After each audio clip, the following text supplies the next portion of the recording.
Hi, this is Dr. Kate Utek with New Journey Physical Therapy, here to talk to you about fiber.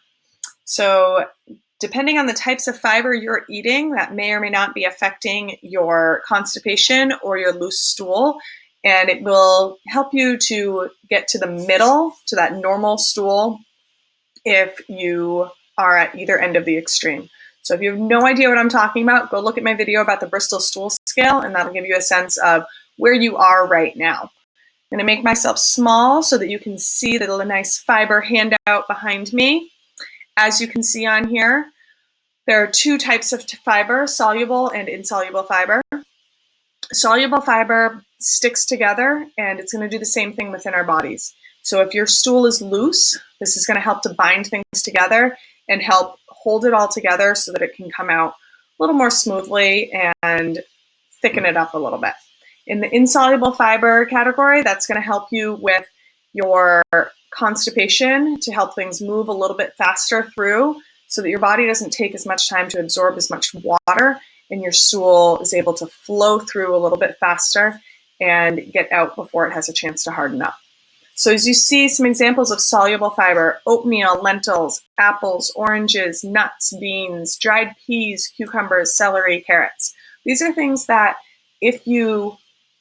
some of them you have to cook first, but if you cook them first and then you mash them up, they bind together. So that oatmeal, classic, you put the water in, and that oatmeal, if you leave it, will just stick together. That's that soluble fiber holding things together. Apples, cook them or not. If you just play with a little bit of this middle of the apple in your fingers, it's going to get really sticky and gummy and stuck together. Beans, dried peas, similar. Carrots, if you cook carrots and then mash them up, they come to a nice smooth mash.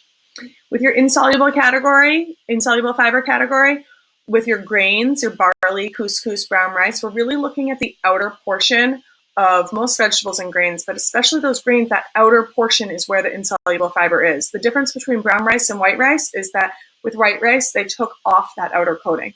So if they take that part out, you're getting no insoluble fiber. It's all in that outer coating, and that's where the brown rice has it.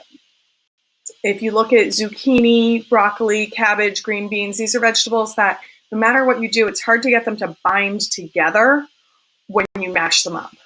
The dark leafy vegetables, that's going to be good in that insoluble fiber category. And then the root vegetable skins. So carrots are over in your soluble fiber category because most people skin them first, but that skin is the insoluble fiber.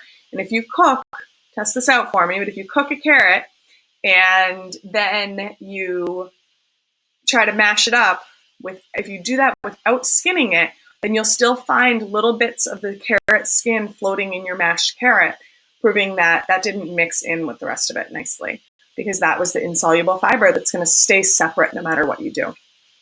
So hopefully this gives you a little sense of how to use soluble or insoluble fiber to help your colon health, your gut health, get things back on track, and can help you with the combination with that Bristol stool scale, figure out where you are and then what you might need to add in.